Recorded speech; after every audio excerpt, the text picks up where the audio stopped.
Support for this program is provided by the Foundation for Excellence in Louisiana Public Broadcasting and from viewers like you.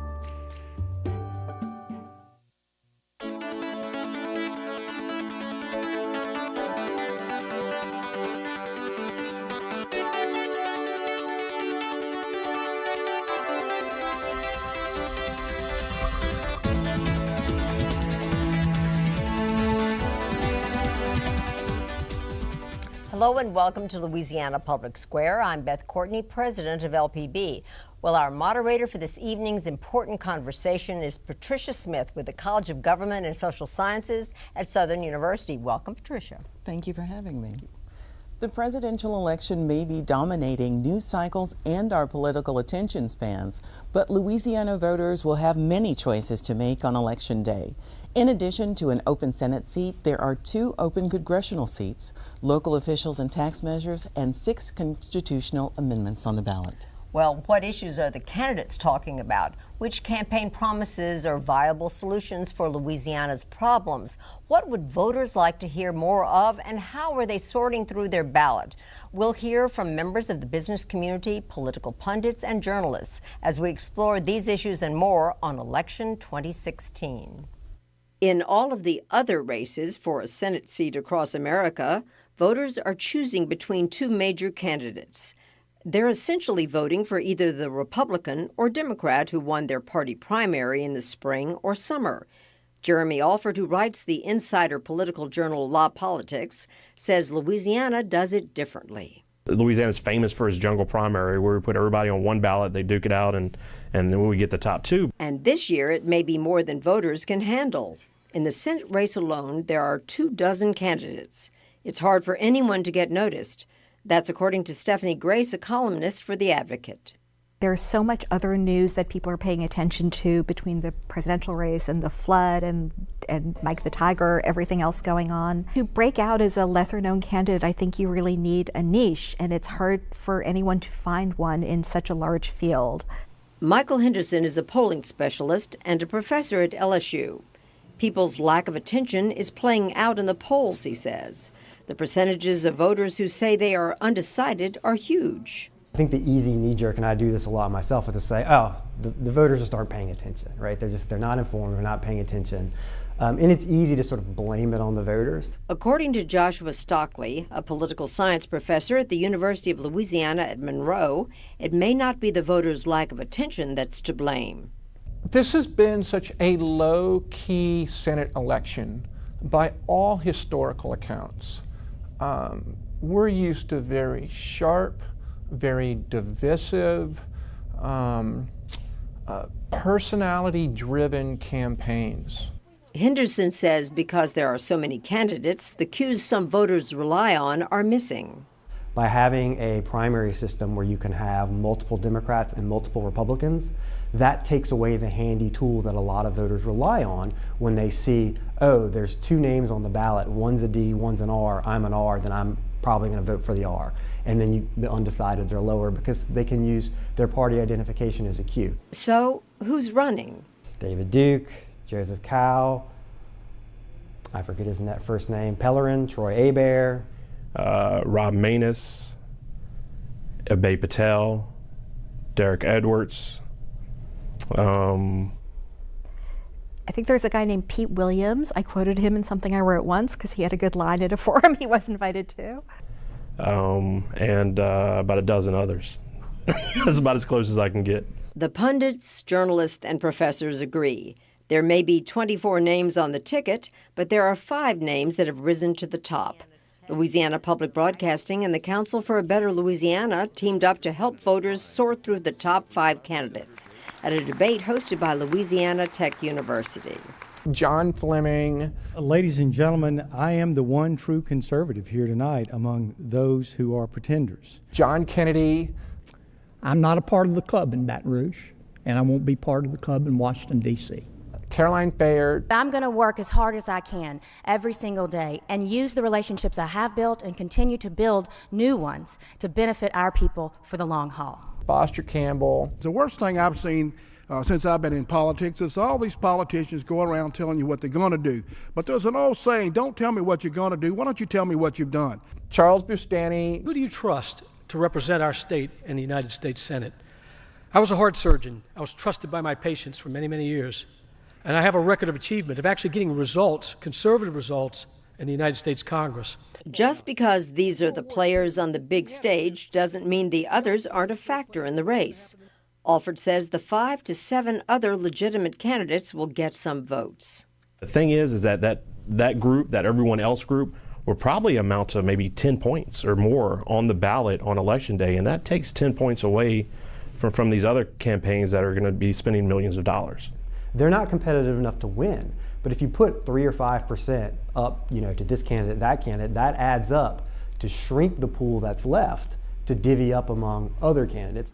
That's leading to quasi-party primaries as candidates from each party vie for their respective votes. There's John Kennedy and John Fleming, Charles Bustani and Rob Maness are all kind of battling out to see who's going to secure the conservative vote. On the Democratic side, there's more at stake. The party is split into 2 factions. Governor John Bel Edwards is supporting Campbell, and the Landrieux, the New Orleans political family, are supporting Fayard. They're divided on few issues, but there's an important one for Democrats. Democrats have always been able to vote for a union candidate, a teachers union candidate. But this year what's unique is that they have a choice. They can go with the teachers union candidate, who is Foster Campbell, or they can go with a pro-charter candidate like Carolyn Fayard. Who makes it to the runoff is anyone's guess, according to Grace. You have 5 candidates who are so close in the polls, it could be any 2 of the 5 of them, really. It could be a Republican Democrat, it could be 2 Republicans, it could be 2 Democrats. Too many unknowns. There's been so much focus on the politics and these kind of quasi-party primaries that the issues have fallen by the wayside. That's just the Senate race. There are also 2 open congressional seats, a slew of local elections, and 6 amendments to the state constitution up for a vote. The first would establish new education requirements for registrars of voters. Another would give state colleges and universities the power to set their own tuition. A third would eliminate the federal deduction and set a flat income tax for corporations. Extending property tax exemptions for the families of fallen soldiers is another. The final 2 tinker with the state budget process.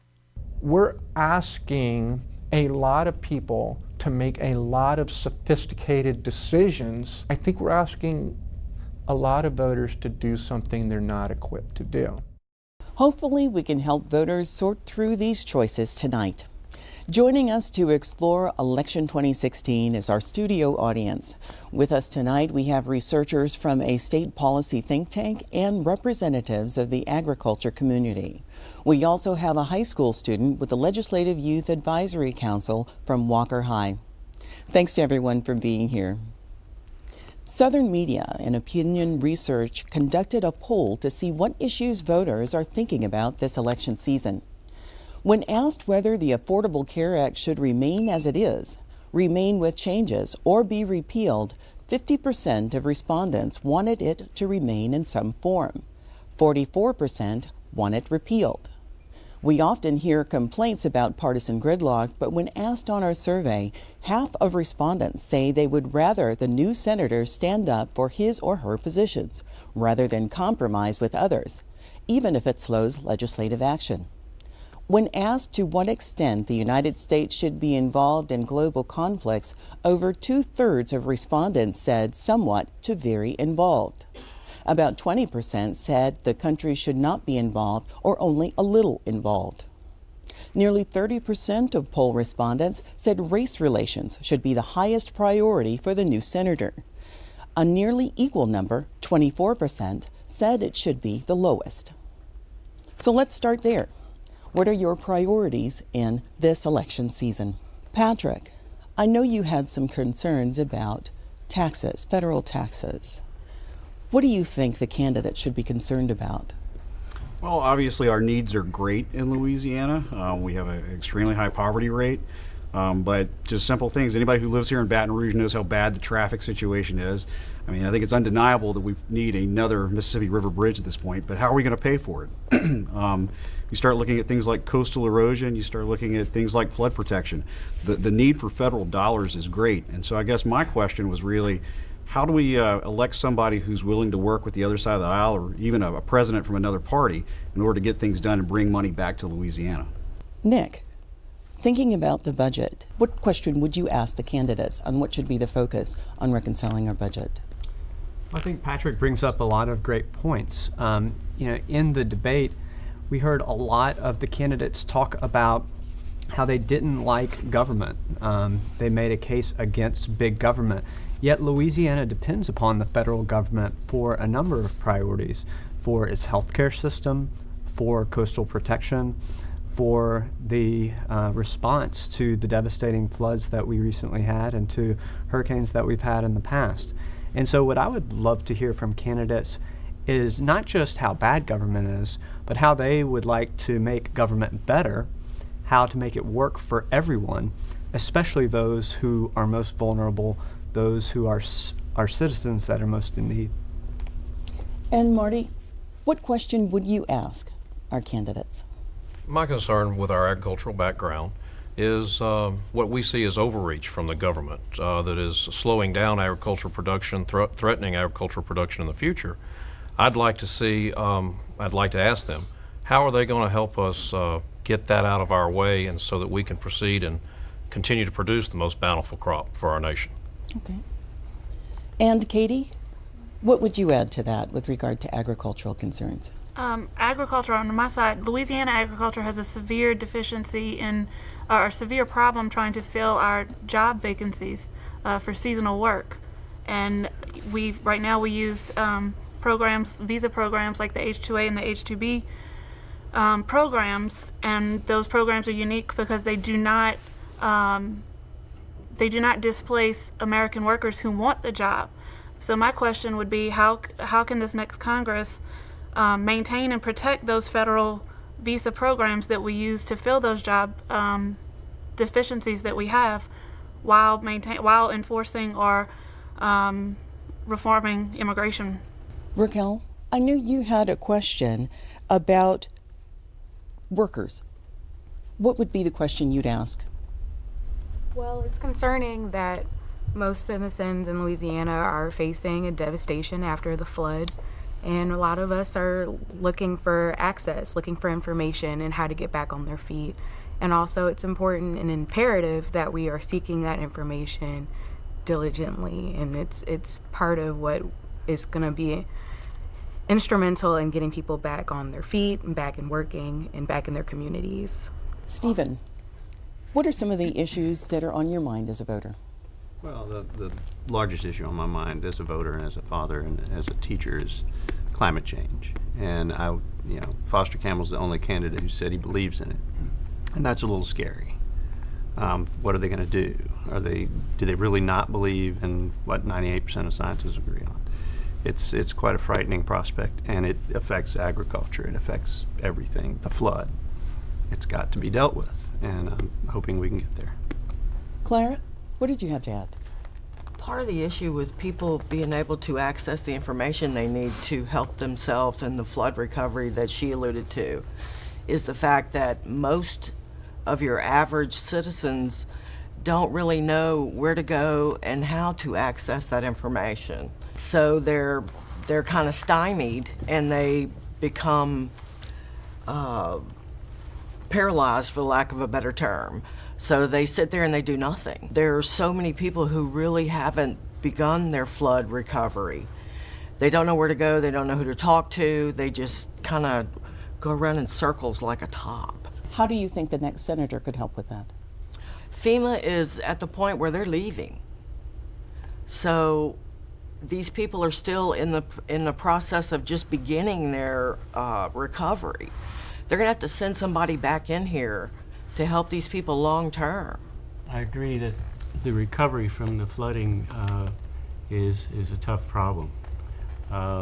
My concern is something that we've had before the flooding came and after it will be gone, is that Louisiana has a heavy industrial economy.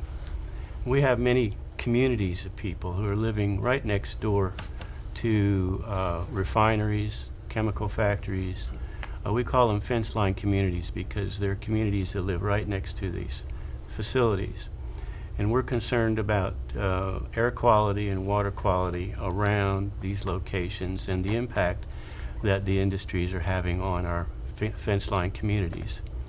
And concerned that adequate federal attention and state attention go to protecting the communities that live near those facilities.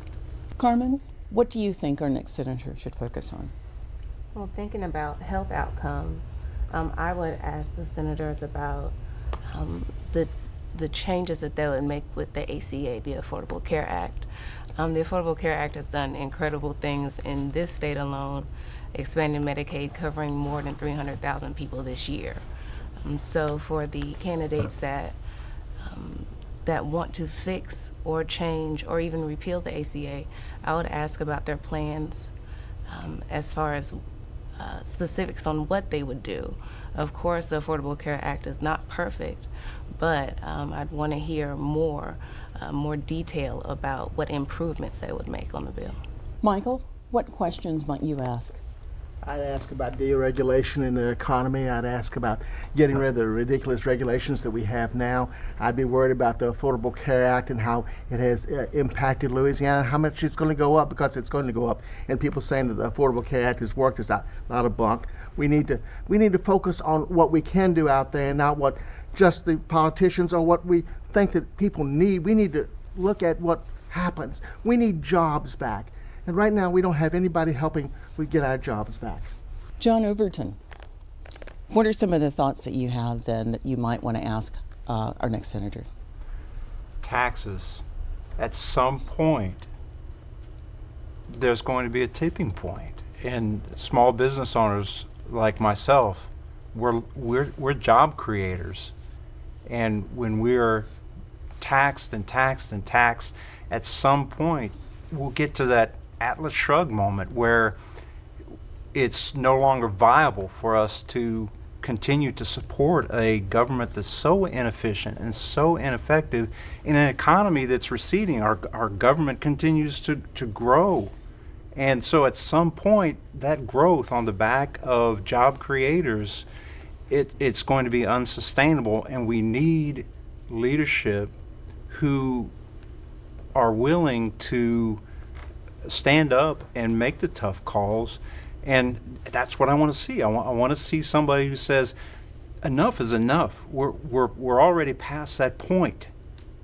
There, at some point, you have to start controlling the size of government. Kenneth, you're also a business owner. What are some of your concerns? Well, first, I hear this forum talking about the concerns of Louisiana, and that's important. There's 49 other forums going on, and all of them are talking about what can you do for me. I would like to talk to a U.S. Senator candidate about what he's going to do for the country. What is his primary role? Why is Congress there? Sure, it's to react somewhat to its constituents, but first you got to make sure that this country is solvent. I think John had something when he said that it's economic concerns. I think we're already past the point where it's sustainable. It's not. So the question is somebody going to look at balancing a budget, dealing with debt, and then allocating the resources that we can sustain and go forward to the best possible purposes? I'm not even speaking to what those are. Everybody here had legitimate concerns. They should be concerns, but we also need, Congress needs to take care of this country's defense and take care of itself first. Thank you. And thanks to everyone for your questions and comments. That's all the time we have for this portion of our show. When we return, we'll be joined by a panel of experts to further explore Election 2016.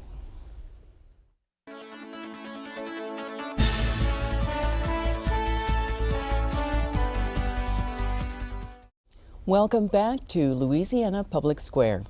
Tonight we're discussing Election 2016. Joining us now is our panel of experts. Greg Hilburn covers state politics for the USA Today Network, a group of newspapers across Louisiana. He's a Louisiana Tech graduate who has worked in Louisiana media for more than 30 years. Albert Samuels, a Shreveport native, has taught political science at Southern University since 1999 and currently serves as the interim dean of the Nelson Mandela College of Government and Social Sciences.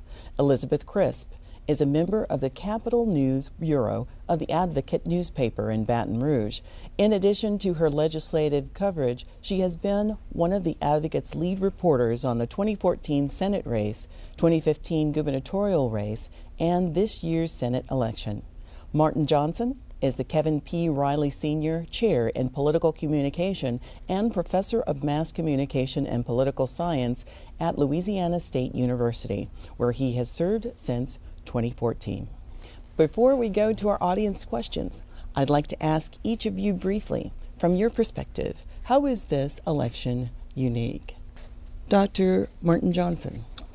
Well, I think picking up on some of the conversation from a few minutes ago, I think one of the really interesting things is that I'm not sure the Senate election is really nationalized yet. It's been a preoccupation with state issues often, and not as much conversation about issues as I think a lot of us would like. But also the focus where we talk about issues have not necessarily been on the national issues, the national election, and the connection between the state and the federal government. We'll probably see that change in the runoff as we move from November to December. But at this point, we have seen more of a preoccupation with the state. And Elizabeth Crisp, what do you think is unique? Well, I think obviously the most obvious quality to this race that makes it very unique is just how many candidates there are.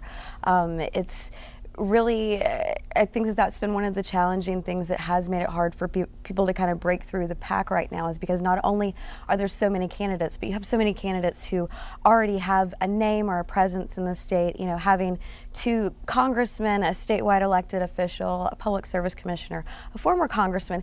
You know, these aren't just, 2 well-known people and then a whole bunch of also-rans. You actually have a crowded field of people who in any other election could be seen as very serious candidates for this. And I think it's been a little bit of a struggle for the candidates to try to set themselves apart. Dr. Samuels, Albert Samuels, what do you think is unique about this election? Well, I think Louisiana's politics is unique. We have this open primary system that allows for precisely the things that you're talking about. This really crowded field. You have a lot of Democrats, a lot of Republicans. They're all in the same race. And Louisiana, our race will be decided in December, whereas the rest of the country will be decided in November. That makes us unique. Greg Hilburn, what do you think? Well, as you know, and discussed earlier, in Louisiana we have what's known as this jungle primary, where everybody's thrown in together. But within that one-size-fits-all primary, and this one, it has separated into kind of individual Democratic primary with the 2 leading Republicans in Foster Campbell and Caroline Fayard, and then the 3 to 4 major Republicans in the race. Those 2 groups are going after each other right now as we move toward the November 8th election and then the runoff. Frankie, what would you ask one of our panelists? I know that one of your concerns had to do with mass incarceration. Yes, I would ask the question of all the panelists, specifically Dr. Johnson and Dr. Samuels, because of your public policy background. As we're evaluating the candidates who would like to represent us in D.C., what types of action or policy can we ask of them to begin to address the issue of mass incarceration of African American males? Dr. Samuels? Well, I think one of the starters, everybody knows Louisiana leads the nation and probably the world in mass incarceration. Now there has been at least some movement or seemingly a consensus, a growing consensus. This is a problem that needs to be addressed. There have been some bills that have been talked about in the Congress. It'll be interesting to ask the members, guys who are running for Congress, running for the Senate in this case, what is your position? Do you support this? Because obviously this is a huge issue in the state of Louisiana. Will you support legislation moving forward, or will you play politics with this issue? We've seen a lot of talk, but a lot of gridlock in Washington. That's going to require people to cooperate across party lines. And the last 8 years, we haven't really seen a whole lot of that. Dr. Johnson? Yeah, I think this this is an issue that has both state implications, state policy effects, the rates of incarceration you're talking about, federal policy affects the rates of incarceration you're talking about, and I think there are at least, and way more than two, but at least two dimensions of this that I think a lot of different folks from a lot of different sides of politics can get their heads around. One is sort of the human rights component of this, the mass incarceration that you're talking about. That's something that needs a serious look. But then, of course, there are also the fiscal effects of this. We're spending so much money to jail so many people that that's something that I think could potentially pull together the facets of this issue, could pull attention together from different political perspectives. I'll also mention there are electoral implications of this too. When you have a lot of people that are in jail who can't participate fully in electoral processes and then have to sort of reintegrate into their electoral rights, that's going to affect what our election outcomes look like and sort of who wins and loses in politics as well. So this is obviously an important issue and something that policymakers should be looking at. Elsie, you had a question for the panel, kind of similar or along the lines of that same topic. Yes, my question had more to do with law enforcement and improving race relations between law enforcement agencies and people of color, because as we all know, this past July, Louisiana was thrust into the national spotlight with the death of Alton Sterling, and that was shortly followed by the death of Philando Castile. So there has been a growing concern as to what the elected officials that we're asking us, who are asking to represent us, what can they do on a national or a federal and state level to ensure that proper legislation is passed to ensure that police are properly trained with de-escalation techniques, problem resolution, so on and so forth. Elizabeth, in your coverage of the Senate race, are any of these topics with regard to race relations and mass incarceration on the radar for these candidates? No, and it's very interesting because we all know that these are national discussions that are going on every day. Incident after incident, is shooting after shooting. This is something that is very much on a topic of discussion in our country. But this race, I think that some of the oxygen has just been sucked out of it on these types of issues, because it's a lot easier for candidates to kind of keep it safe. Louisiana is a conservative state, and even though we have a proportionately large African American population, it's very safe for candidates to not talk about these things and hope that they can move through to the runoff. I think it's not being discussed. Greg, how do you think some of the coverage is kind of shaping the way that the candidates do or do not talk about these types of issues? Well, these candidates, at least the ones that can afford to have professional staff, they know what touches voters, what influences voters, and they're not concerned at this point, clearly, about that issue as far as in a statewide election. They just do not feel like there's enough concern among the large majority of voters because of it. Now, we've seen some movement here in the state politics. A Representative Katrina Jackson held hearings on that last week about training and de-escalation, had police and community members there. The governors obviously had much to say on the issue, but I haven't heard, I'm like Elizabeth, nothing. I don't remember a single candidate mentioning the issue. I know that Marion had a question for our panelists. Yes, coming from the Walker Denham area, there's still several of the families in my school and all that I know still don't have cars. Their main focus now is, getting their houses back together. And I was wondering how that would affect the election, particularly in if y'all expect a change in the amount of voters from different areas, and how that would, different people voting from different areas and not being able to get out to the polls, how that would affect the outcome of the election. Dr. Albert Samuels? Well, actually, that's probably the wild card in politics in Louisiana. That's certainly a wild card in perhaps the mayor's race that we're going to have here in a couple of weeks. That's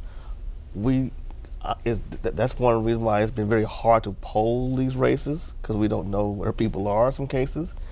And so we may not, obviously, we're not going to know a whole lot of things until Election Day.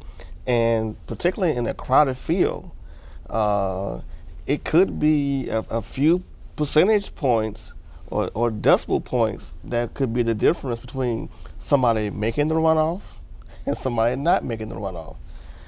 So I guess a long short of that is that we really don't know.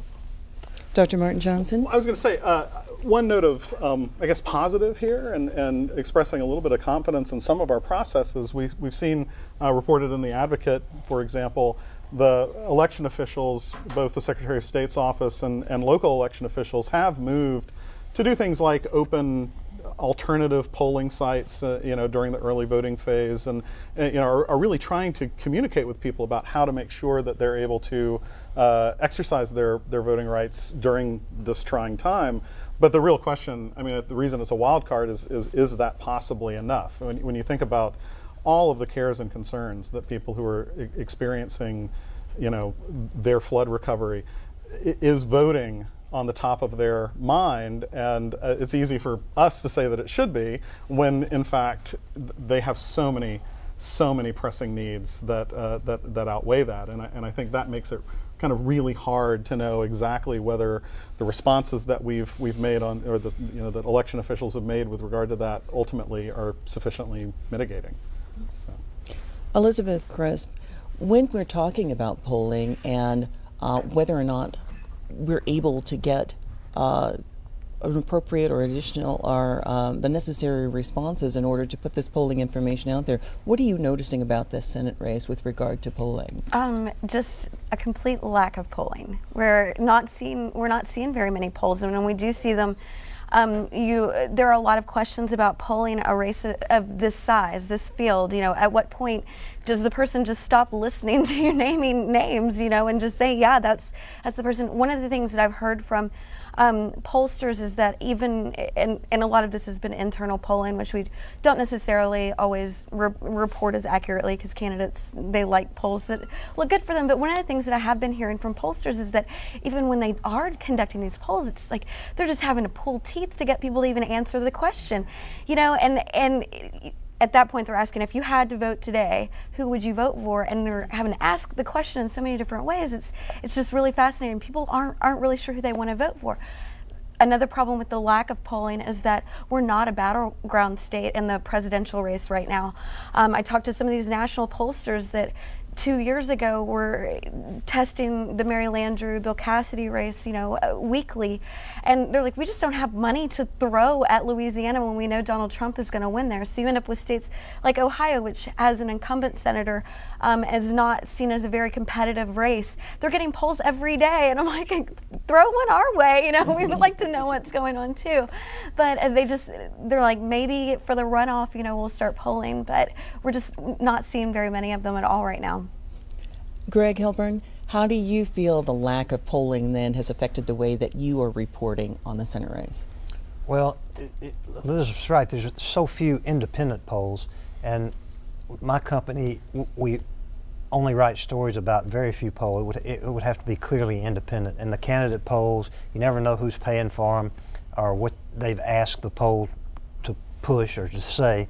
So, but I found that readers do kind of crave polling information. When I am able to do a poll story, there's a lot of interest in it. So I think people are interested in kind of seeing where this race is now, and the Senate and also the two competitive congressional races that we have in the state this year.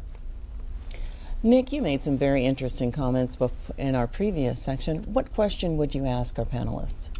Well, I guess going back to my previous points, the candidates have liked to bash big government, but it's kind of been somewhat of a Louisiana tradition to bring home the bacon back to the state, and the state really relies upon a lot of federal funding for coastal restoration, for flood recovery, for health care, and the list goes on. And so I wonder how you see that dynamic playing out, as we get past the initial primary and then into the runoff, and if you think that dynamic might return in terms of a positive role for government, for the federal government. Dr. Albert Samuels? You're right. Louisiana is like many states. We love to bash big government, but Louisiana is also one of those states that actually receives more dollars from the federal government than we actually send to the federal government in taxes. So we're actually quite dependent upon the federal government. And it's going to be interesting. The same people who are saying those things also want the federal government to lavish dollars on Louisiana to deal with flood relief and help us with our flood recovery. At the same time, there are also some of the same people who say that Louisiana or our senators should stand up for their principles, even if that means slowing down legislation. Well, that also might slow down federal aid for flood relief. Some of our members of Congress, for example, voted down relief for Hurricane Sandy, or Superstorm Sandy. They voted down federal relief from the floods in South Carolina, but now they want all these dollars coming to Louisiana. And so, it's one thing to talk about big government in the abstract. Big government is a bad thing until you need it. Dr. Johnson? Well, it's a difficult message to finesse, I think, particularly for the candidates, in the Republican Party. Opposition to government while at the same time wanting to indicate an effectiveness. And we saw this play out in the LPB debate, where you had candidates talking about standing their ground and being unpopular and ideological, and other candidates talking about trying to be effective while generating conservative solutions and things like that. It kind of remains to be seen where the voters fall on those kinds of messages. Just ultimately how important is making sure that Louisiana gets its share of these various things and when it has needs, versus expressing that principled conservatism. My question still goes back to starting from my agricultural background, of what are we going to do rolling forward with a new senator, change in Congress, a new president, so on and so forth. But what are we going to do to help remove some concerns about regulation? When I'm in Washington talking to our congressmen, we always say, I get up in the morning as a farmer or rancher, you get up in the morning, you worry about the weather, and you worry about commodity prices, but we don't want to have to worry about the government and what the government is going to do next. And I've been to California, I've been to China, I've seen a lot of different agriculture, but in California we've seen people that are spending $250,000, $300,000 on permitting and research, what have you, before they can even start to open a new greenhouse. A greenhouse, a wonderful thing to grow flowers, but because of the regulations in California, it's stagnant. It chokeholds it. We can't ever let Louisiana become that. I hope that we can't. So what can we do to address this through our new senators? Are we hearing this type of talk from them? Where do we go with them? Elizabeth Cruz? I think that, obviously that is an issue. I think Louisiana is far away from California on the issue, But precedents become set, and we right. don't want that to become it. I think that generally from pretty much all of the Senate candidates, they have been very conservative on this side. It's not like the presidential race where it's becoming a huge issue, because there's some difference there. I feel like a lot of the Senate candidates generally tend to be moderate or conservative on this issue, and probably would agree with you a lot. Well, but it's not something that anybody has latched onto to say this is what sets me apart, and I would this is the issue that matters most to me. And I speak of it from an agricultural background, but also see the ties into the oil and gas industry, other parts of our economy in the state, and our concerns of tax dollars and who's going to pay the tax dollars and so forth. Well, the regulations could choke the working man to be able to pay the tax dollar. And Gannett, what is your question for the panel? Well, I'd like to take it back to the national level again and talk about what senators have spent a lot of their time doing, and that's governing the country. And there's been a lot of talk about the Supreme Court races that are coming. Well, races. I wish they were races. Supreme Court appointments that are coming up. People are talking 2 to 3 appointments are possible for the next president. But a lot of people forget that the Senate plays a major role. The president nominates, the Senate confirms. I would like to see the senators, the Senate candidates, express their feelings about what nominees would look like under them, whether they would expect constitutional construction, whatever. In fact, I would think everybody in this room would agree they'd like to know what that Senate candidate is thinking about when it comes to confirming Senate candidates, the president's nominations to the Supreme Court. I think that we have never seen, I think they had a number of days that it's been since President Obama nominated a replacement, Justice Scalia. Over 200 days have passed. So that goes beyond what any historical parallel to this. We have just started a new session of the United States Supreme Court. And there are some important issues that are going to go before the court. Some of those issues are going to be 4-4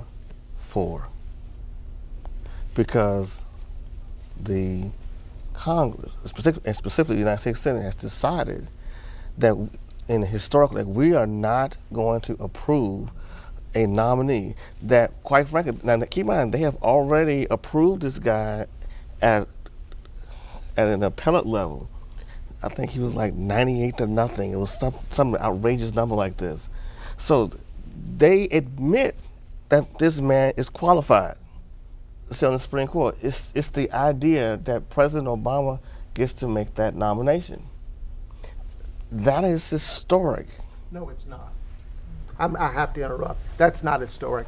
The senator from Utah said that George Bush should not appoint somebody 2 years out. So, your constant referring to this as historic is wrong.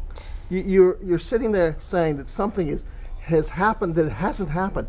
We always have fights for who's going to be on the Supreme Court. It is very important to us. And to say that the Senate is not fulfilling its obligations is wrong. They are fulfilling their obligations because they are to advise and consent, not just consent. And also, my question was not what the current Congress is doing. Nobody running is on the Senate now. I didn't want to get into that. I wanted to know what these candidates think that the characteristics of a Supreme Court nominee should have. They've not. I've not heard them say anything. It was addressed during the debate last week. And Harry Reid referred to President Obama being the first president ever to be denied some sort of hearing for that Supreme Court justice. But I actually did ask that question during the LPB debate last week. Okay, Dr.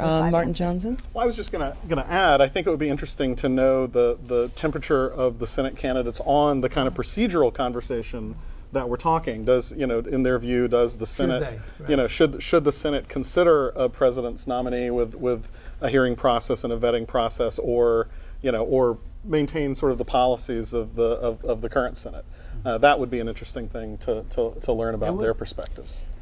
Greg Hilburn, what do you hear from the Senate candidates in your interviews? What are their thoughts on this process? Well,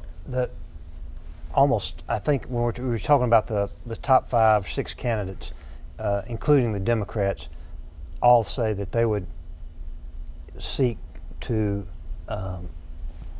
confirm a conservative Supreme Court nominee that would possibly, I think the Democrat Foster Campbell said it would be he would have to know how they felt on abortion, going back all the way back to Roe versus Wade. And I think Congressman Fleming, Treasurer Kennedy, Congressman Boustany have all said they're interested in having, conservative constructionist appointments from the president, whoever the next president is. They have a couple of Caroline Fayard. Ms. Fayard did say that she thought that a president deserved a nominee to be heard, a hearing, and then vote against that he or she if you don't feel like he or she is qualified or doesn't meet your standard. But I would say the winner no matter who the winner is of this, it will be someone who will be interested in conservative Supreme Court appointments, I believe. Patrick, what question would you have for our panelists with regard to putting the partisan politics aside? Well, I mean, yeah, I think we've already spoken to it, that compromise seems like it's a dirty word, but if we're going to get a new Mississippi River bridge, or we're going to fix coastal erosion, or if we're going to deal with flood control, there's got to be some compromise. And so I guess the question is, at what point are we going to hear about which candidates are willing to compromise in order to get some things done and to bring federal money back to Louisiana? Because we obviously have some pretty big budget problems here. And I have another question about amendments, but I'll let them answer that one first. Dr. Martin Johnson? Well, they did talk about their feelings on, on potentially compromising in the recent debate, and I think that broke down with a couple indicating a willingness to compromise and a couple indicating an unwillingness to compromise, and and I think it's unfortunately optimistic to expect much compromise out of the next Congress. I think if the outcome that most anticipate at this point is essentially divided government, I think we have an unfortunate road of a lot of gridlock ahead of us as there's kind of continued jockeying in Washington on these core partisan issues. John, what type of reform do you think? Is there a reform question you'd like to ask of our panelists? I think the most pressing reform question is government reform from a government spending standpoint. Right now, it's we had 3 special sessions, $2 billion of new revenue, but the economy is shrinking. How can government continue to grow at the rate that it's growing when our economy is 19,000 or 20,000 jobs in the last year or so that we've lost, but government continues to expand? It's going the wrong direction. How do we get that message across to the Senate candidates that at some point that's a tough call that you've got to make? Yes, everybody loves a good program that benefits them individually, but at some point you have to say, look, the economy is doing this. We can't keep raising taxes on the backs of the job creators. So who's going to make the tough call and reform government? It's going to be unpopular, but who's going to be a leader and do it? I mean, I think obviously this is a philosophical difference. There are people on the opposite side who say that, yes, they do want more programs and they think that government can be a catalyst for changing the economy. That's the fundamental breakdown in our government right now, is that people don't seem to, and maybe this is going back to the compromise question, that we do have such a just widely diverging opinions on what is the role of government, and I think that this gets back to a fundamental issue. On as far as the Senate candidates are concerned, I don't know that this is something that they're explicitly saying, shrink government by X, Y, and Z, or I think, grow government with X, Y, and Z. We're hearing a lot of, the Republican candidates say, yes, government's too big and we need to rein it in. The Democratic candidates, it's not as much of a talking point, perhaps, but it's one of those things, and I don't know that even the next Louisiana senator is going to be the person who holds the magic key to this. It's one of the fundamental breakdowns in government right now. Patrick, what's your follow-up question then about amendments? So we haven't had any discussion of amendments, and nobody's really talking about them, but there's one on there in particular that's extremely important. It's Amendment 3. And basically, there are 3 states in the union right now that allow you to fully deduct your federal income taxes from your state income. Okay, I think it's Louisiana, Alabama, and Iowa. Okay, and there's a reason that only 3, because it's just bad policy. Especially, let's say that you have a federal government that is raising taxes. Let's say you do elect a president who wants to raise taxes and a Congress that wants to raise taxes.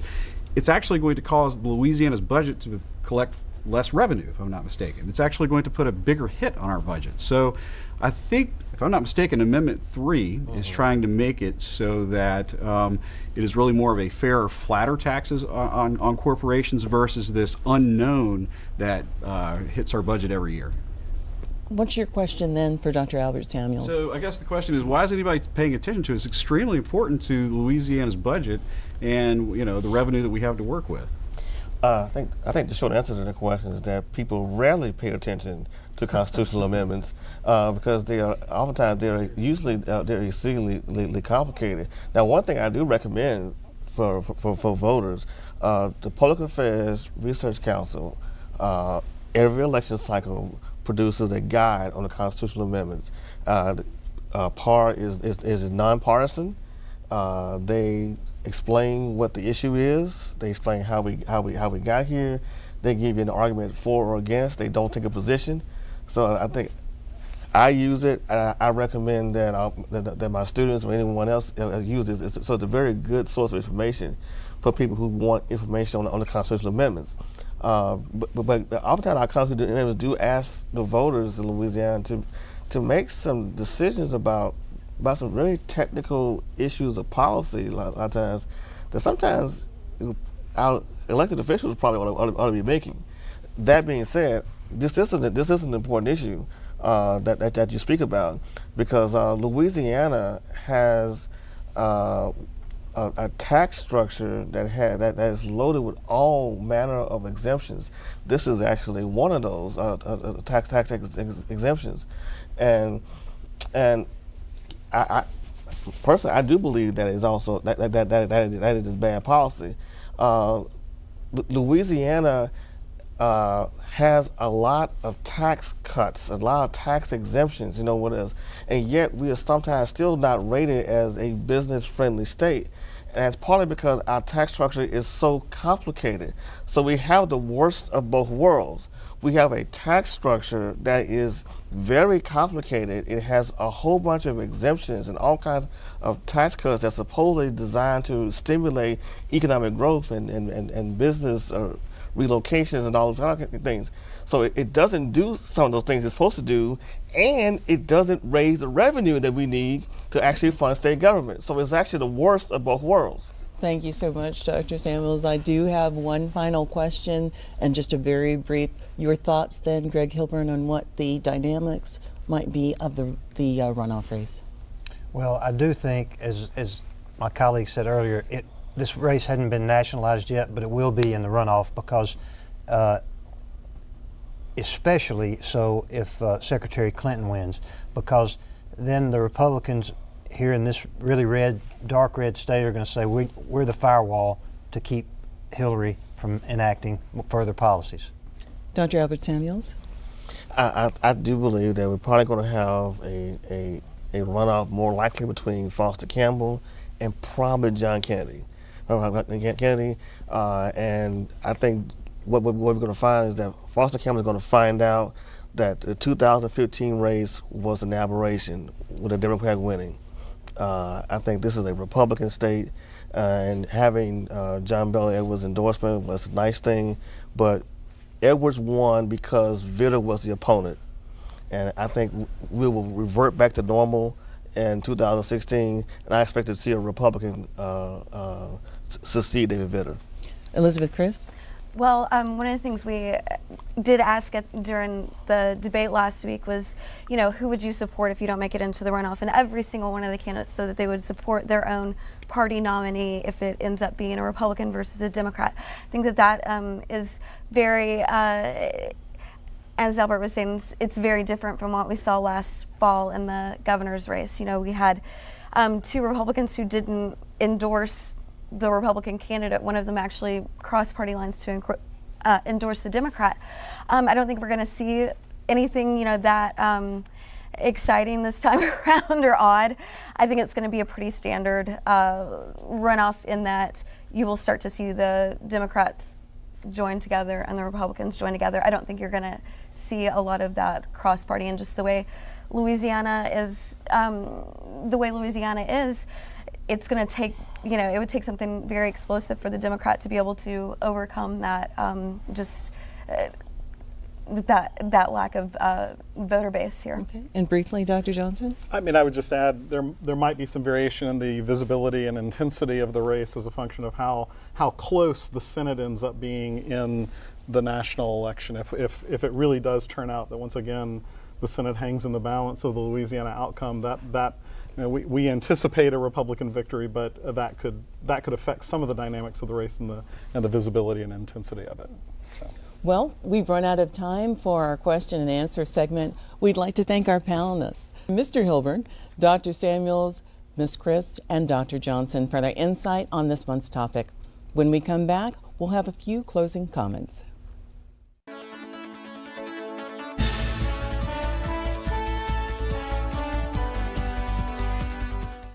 That's all the time we have for this edition of Louisiana Public Square. We encourage you to visit our website at lpb.org/public square to comment on tonight's conversation. We'd love to hear from you. On next month's Louisiana Public Square, we'll delve into how South Louisiana is recovering from the August floods. Tune in Wednesday, November 16th. Thanks for watching. Good night, everyone.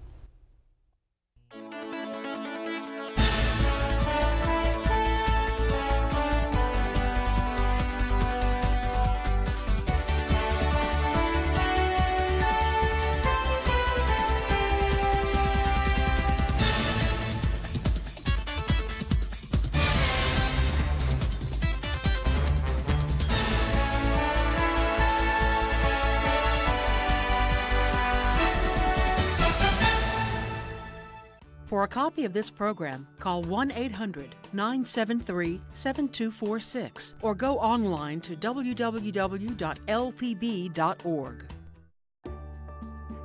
Support for this program is provided by the Foundation for Excellence in Louisiana Public Broadcasting and from viewers like you.